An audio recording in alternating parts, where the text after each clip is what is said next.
You're never going to believe this. Look at this screen right here. I got two of them. I got two of them.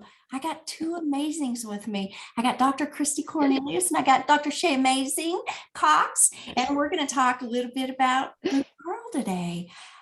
You guys, guess what? These two are going to be in the house in Tampa when we're there. And even if you're looking at this afterwards and we're at a conference, I still want you to know all about these, not only these amazing ladies that are on the screen with me, which I'm so humbled and honored. I also want you to know what they're doing and how they're making it happen. So let's do this. Dr. Christy, what got you into this world? Tell us about it. Oh my gosh. I don't know. I think I'm a glutton for punishment, basically, but yeah, no, it's always been a true passion of mine. And felt very comfortable with guiding families to end of life care and getting them through that really, really important moment that they remember forever. And so you just really have a passion of wanting to make that experience the best you can. And so that is exactly why I'm here. Yeah. And you know what? It just comes out your pores. You can just see it. You can hear it in your voice. You can see it in everything you do. And how blessed those families are to have you. How blessed. Love it. Shay, what started your journey? Tell us what kicked you off? Yeah, it actually started before vet school. I worked in the human healthcare industry as a nurse for about 10 years and worked in areas of home health care, hospice, transitional care, convalescent homes, the whole gamut in there. And went to vet school, spent 13 years in emergency, and was beginning to realize the same issues happening in veterinary medicine, which were happening in human medicine where I came from, which is, not enough time when you're faced with the most difficult decision and end of life decisions.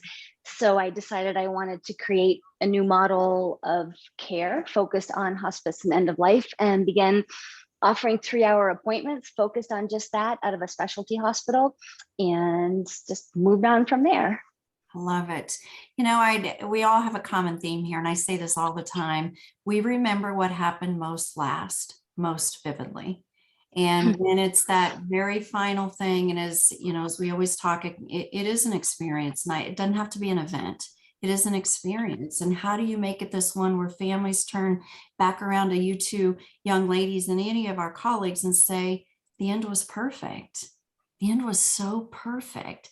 I mean, what a beautiful, beautiful way to do that, right? Beautiful. Let's stand really, really tall, really, really tall. Talk to me a minute, and then we're going to dig into it. Talk to me a minute about BluePearl Pet Hospice, and tell me why, tell me what kicked it off, tell me the role you two play, and then let's dig into it. Shay, I'm going to start with you. Talk to me a little bit. Yeah, so when I started the hospice practices in the first specialty hospital back in 2012, the idea was always, to bring hospice and palliative care to specialty practices. And for me, it wasn't about starting with the death event. It was, how do we begin that relationship prior to that? Because life extension is so rewarding, and being able to create that quality of life experience for both the pet and the family was really the driving force. And we all know that hospice ends in euthanasia.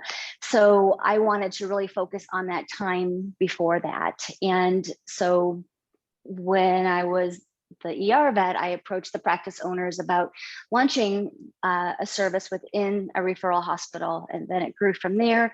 And then spent really the next 6-7 years doing everything I could to get on top of that ultimate vision, and working towards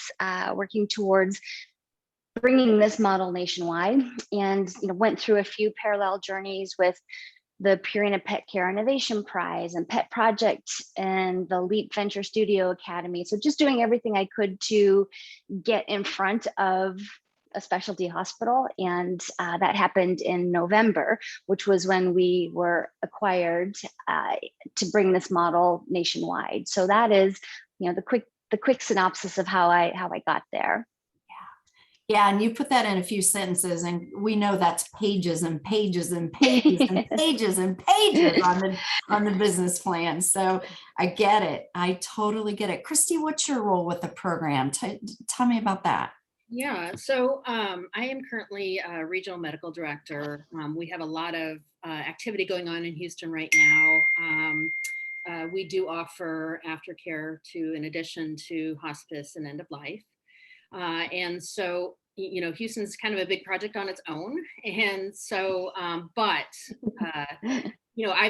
been following Shay for a long time. And it was always my wish to be at a level with hospice that we could work hand in hand with the specialty practices, because that's what made sense. And so that would, increase the awareness. That would also allow us to help many more patients, where they're at and they're in their lives. And so it just really was a natural fit for me happen to be kind of pretty aligned with Shay, although we do things differently. It's all for the same purpose and the same overall goal. And so, of course, I'm going to partner up with somebody like Shay and really get this model moving, because we all know the amount of dedication and input Shay has had on hospice in general. And so being a fan for a long time naturally just put me in the position to really want to move forward with a respected, trusted partner. And we get to design this whole thing, and it's just really amazing. So So cool. So cool. I seriously, I had a feeling I maybe was going to be in contention for the president of her fan club, Shay Amazing. And so I didn't know I had another one I had to fight down. So I'm glad I got to know that now. And but Christy, you know what? Your words are so powerful, because Shay has done an amazing job, and just, being a pioneer and leading and elevating. And of course, it's, there's so many different folks out there and the businesses out there, and it is exactly what you said. We may all get there differently, but at the end of the day, it's exactly what it needs to be for the pet and for the pet parents. And however we get there, because it is about an education process, and however we get there allows us to give that experience. Talk to me a minute, Christy. I'm going to come back to you. I know you guys are really heading down this path, and let's call it IDT, the interdisciplinary team, that there's this team that walks with the family, and it's more than you guys. You guys drive the bus, but you got some people on your bus that's helping you with this process. Christy, tell me a little bit about that and what that means to BluePearl and the mission that you guys have in providing these experiences. Sure. So what we really know is that, hospice, it takes a team of people to take care of a family. And so that involves, our care coordinators, that involves, our technical staff, our LVTs. And so it's just really a matter of respecting that, our nurses really are in charge of our families, and they play a humongous role in that. And so to be able to, give them an opportunity to participate in something like that is really life-changing for them.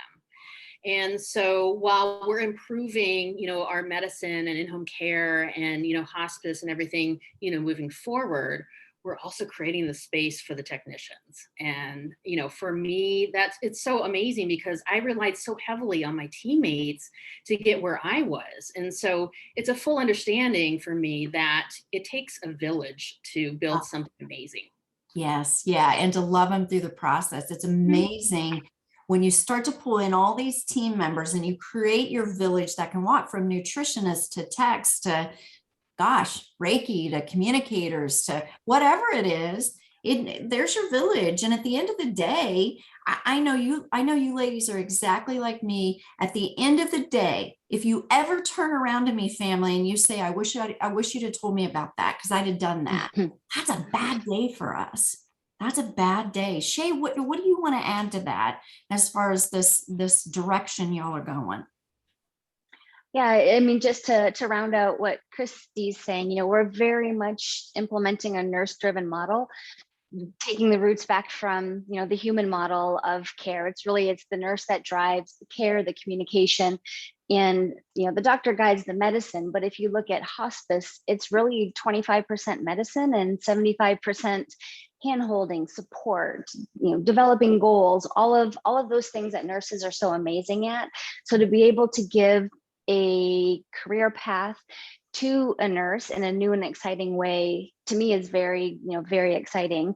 And also bringing in that grief component. I look at euthanasia as almost like the middle part of it, but how do we bookend both of these experience, or that experience, the hospice leading up to it with all of that support, and then the grief counseling during and after, to provide that ongoing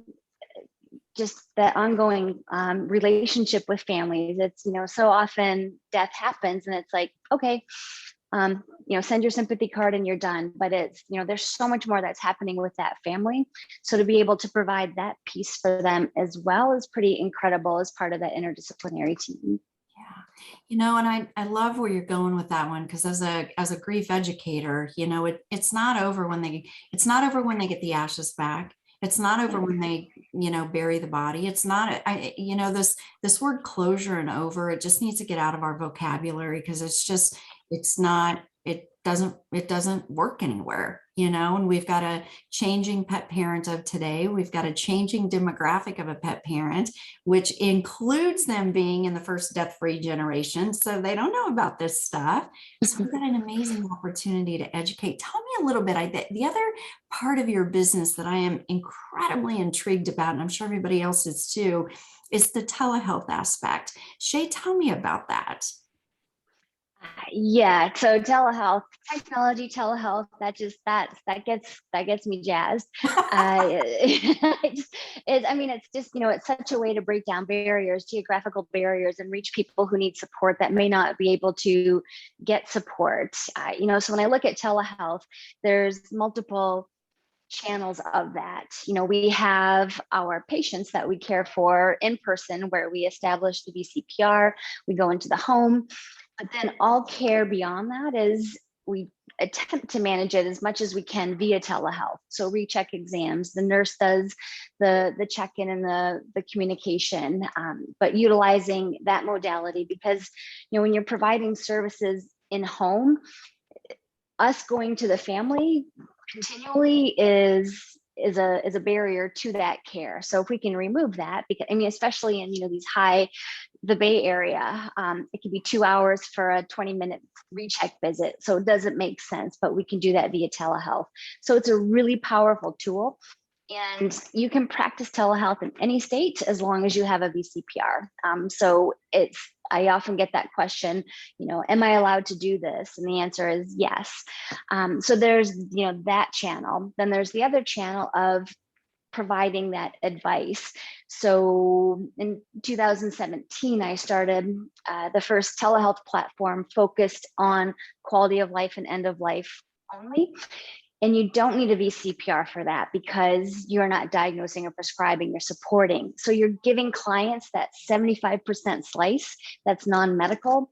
And our doctors would do that, or our nurses would do that.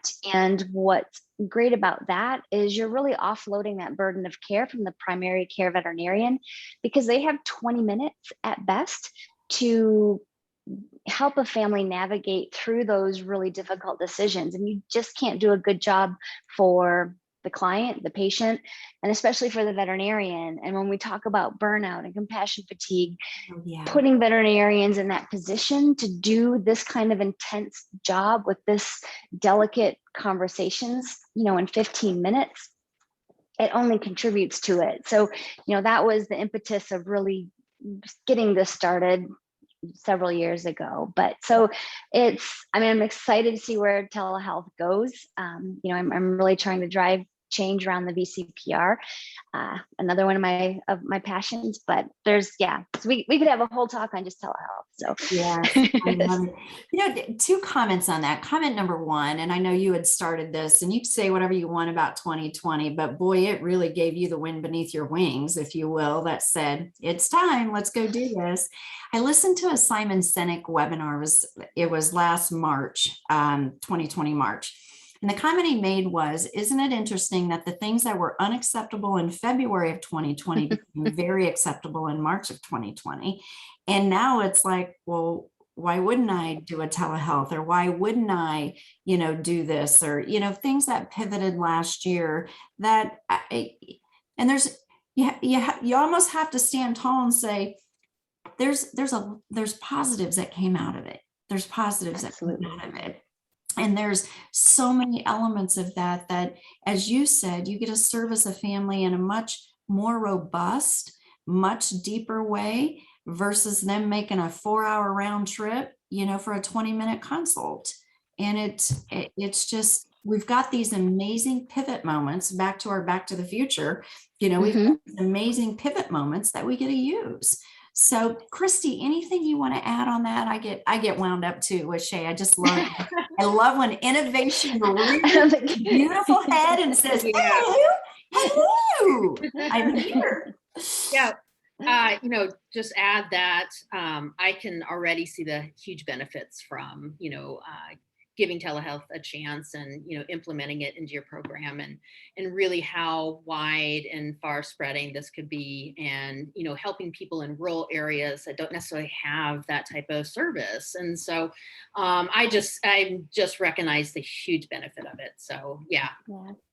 And I think one of the really exciting things for me is it gives opportunity to veterinarians and nurses across the country, across the globe, really, that can contribute to this. And we just had a hospice case that was literally managed by a team of 4 people across 4 different states, and that is super cool to me. So we had our doctor in New Jersey give a quality of life assessment, a quality of life consultation, which turned into a hospice consult that our doctor locally did and established the VCPR.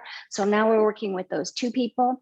Then we have our inpatient, our local nurse, and then we have our remote nurses that managed all of the care and communication on top of that from South Carolina. So it really breaks down these barriers, but it also gives, I think, a unique opportunity. And a lot of people like to hop on board with us because it is so flexible. So they can do quality of life consults on their own schedule, whether that's 1 day a week or 1 day a month. They can become part of the team to provide these services. Man, I love that. And you know what else I love about that? I see this all the time. People don't know what they don't know.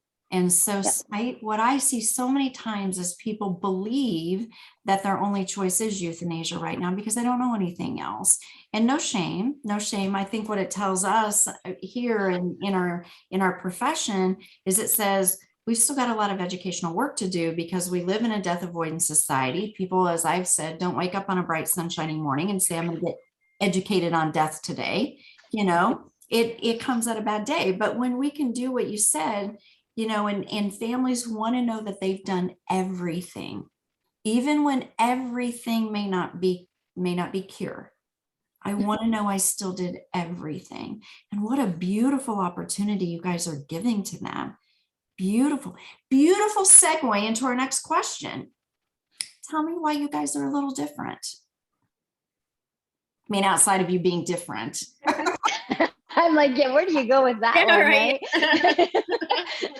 Like, oh, you know what? We're going to save that for Tampa. We're going to save that glass of wine. Offline. Woo, right offline. Yep. Is different. Tell me why your services are different. Tell me why your team is different. Tell me what is different about you guys as a whole, as a service, as an experience, as a group of caring, dedicated end-of-life professionals. Tell me what makes you different. Christy, you want to start? Sure, yeah. So some of the really exciting things, of course, what's really different is we are also involved in taking on externs and internship programs and working with, other hospitals and trying to educate them on and incorporating that type of education earlier on, even in, vet school setting, and so we're really bringing that awareness a lot earlier. And we're hoping that is what leads to, greater awareness, greater involvement, that sort of thing, over time. And so, to be able to have that as an option, it's super amazing.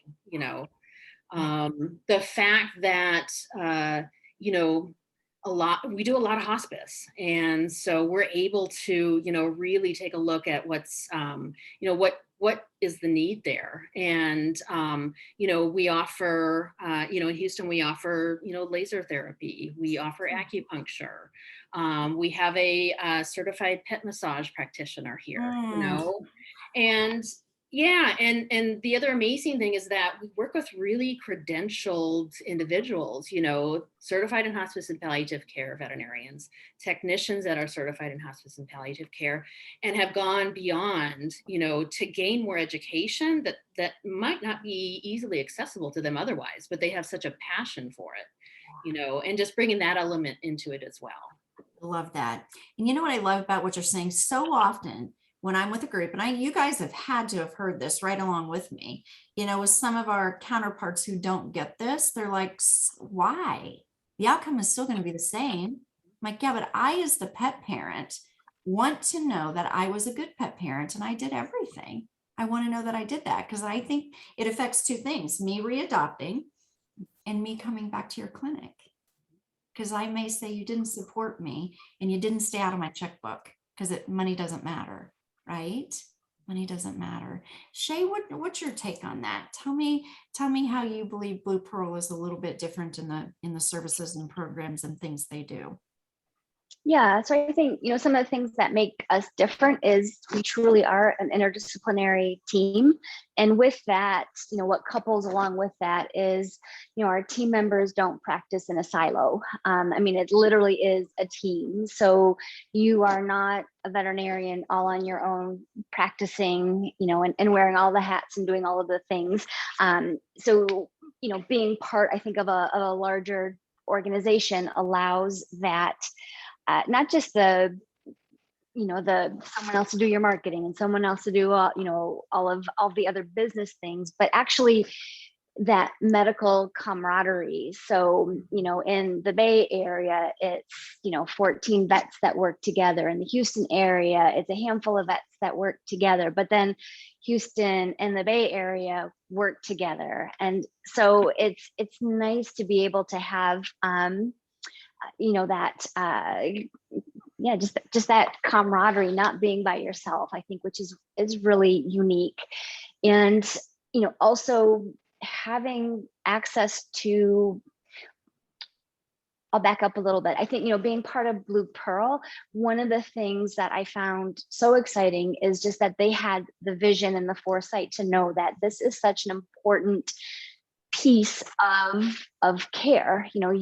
There's so much focus on puppyhood and wellness, but this whole fourth chapter of life just sort of gets brushed aside, like you say, a death avoidance, but not even just that death avoidance.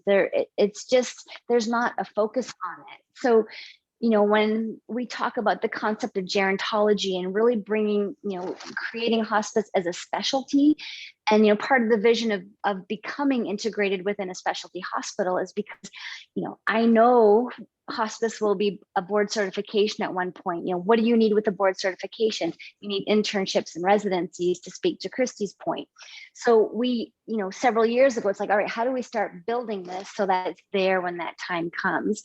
And, being part of a team that is very much a visionary is exciting to me. And, you always, I'll just say the elephant in the room. Oh my God, you sold out. You're corporate now. You hear that, and it has been the farthest from the truth. I would say my our creativity is fanned, not smothered. Like, how do you want this to happen? We don't want to take away your magic. What do you need to get what you need done? Being able to have the financial resources to, like, let's build a technology stack. How do we implement this? So it's allowing us to do so much more than we would have ever been able to do as two individual practices. So for me, having that platform and being able to make it a standard of care, not just a standard of end of life care, but a standard of care. And I want hospice sitting right beside oncology. I want it sitting beside internal medicine. I want it sitting beside emergency. And so it just made sense to go this route. And, so having BluePearl as a partner was really a key to making this dream a reality, because, I want hospice to be a part of every single pet's ending of care. Like that's the way it needs to be. Yeah. You know what, girl, I gotta say something to you. I do not know when the word corporate became a dirty word. Yeah. Well, I'm fascinated by that, because it's like, what? Yeah. But I'm Shay and I'm Christy, and I still shop at your grocery stores. And by the way, we're shopping at corporate owned grocery stores. Let me just point that little nugget out. I just don't know when corporate became a dirty word. So anyway, Christy, your thoughts before I launch onto my rabbit hole.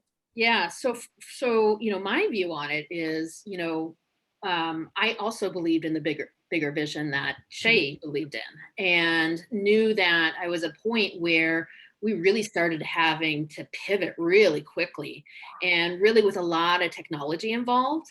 And I'm a veterinarian, and that's what I do. And so recognizing that as an impending issue coming up quickly, and the fact that we can do so much more on a broader level than I could even do by myself in Houston, Texas, right? And so it's really about the big vision and how you're going to get there. Yeah. And obviously, Shay and I are both, we're smart people, we're good business women. And obviously, it was the right choice for us, and for very good reasons. You know what I love about the step that you guys made is it allows you to do what you do by staying in your lane. Because as you said, Christy, I'm not tech. Okay. Well, now when you have a bigger platform you get to jump off of, it's like, give that to the tech guys and I do this, and I'm going to go stay in my lane, of which I'm amazing at, and that's the cool thing about that. I love it. What's next, you guys? What's next? Shay, what's next? What's next for this thing that you're running with, this big flag that you're running with? What's next? Yeah, I think, we've spent the past, almost a year, going into a year of this. And, the past year was really spent solidifying the model and like Christy saying, pivoting, like, because, you're trying to fit this box into our little round peg. And it's like, how do we do that? So, that's been really dialed in. We're moving into our 5th state or 6th state.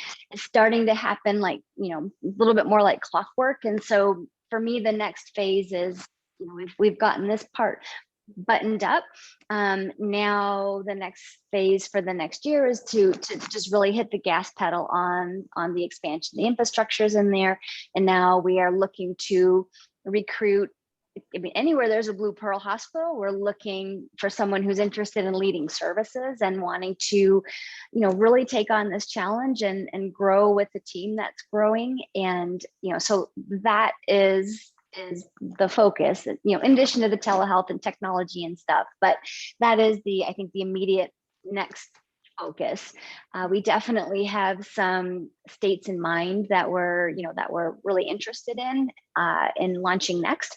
So if anyone is in Florida, in New York, in Michigan, in Georgia, or Philadelphia, these are markets we find really interesting because of the BluePearl population and other type of things. But really, so growth. That's really the accelerated growth is next. I love it. And it's not just us girls on this call. The whole world just heard that expansion plan.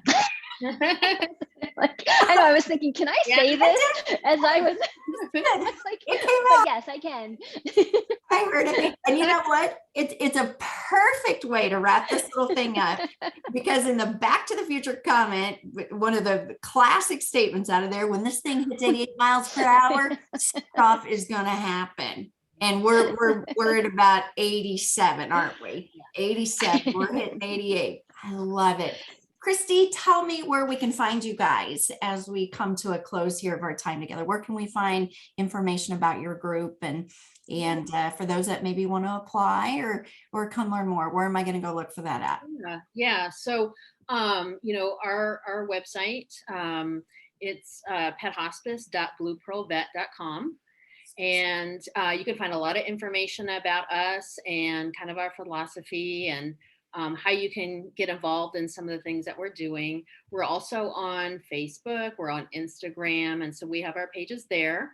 Shay and I are also a part of the Facebook page Vet Hospice, and so we have a lot of involvement in that. And so, just to help our colleagues out and some of the struggles that they're dealing with in terms of hospice. And so that seems to be a really good tool for us. So Awesome. Yeah. Awesome. And of course, you can reach out to us and we'll get them directed over to you too. Yeah, I mean, we have a careers page on the Blue Pearl website. There's a careers page, so you can go directly to a hospice, but veterinarians, technicians, social workers, we're care coordinators. It's 2022 is gonna be that growth, and we're hiring for growth, obviously. But please share my email, Christy's email, with anyone. I'm shay.cox@bluepearlvet.com, Christy Cornelius at bluepearlvet.com. But I never mind people reaching out directly for anything, so that's probably the quickest way. Awesome. And we'll see you guys at the conference, the IAAHPC conference, and can't wait. I can't wait to be together. I'm going in for awkward hugs, so I'm just saying it. Yes, that's how it's gonna be rolling. So thank you, ladies, and congrats on everything you're doing. And go you, go you. We'll see you guys in Tampa. All right. Thanks so much. Yes.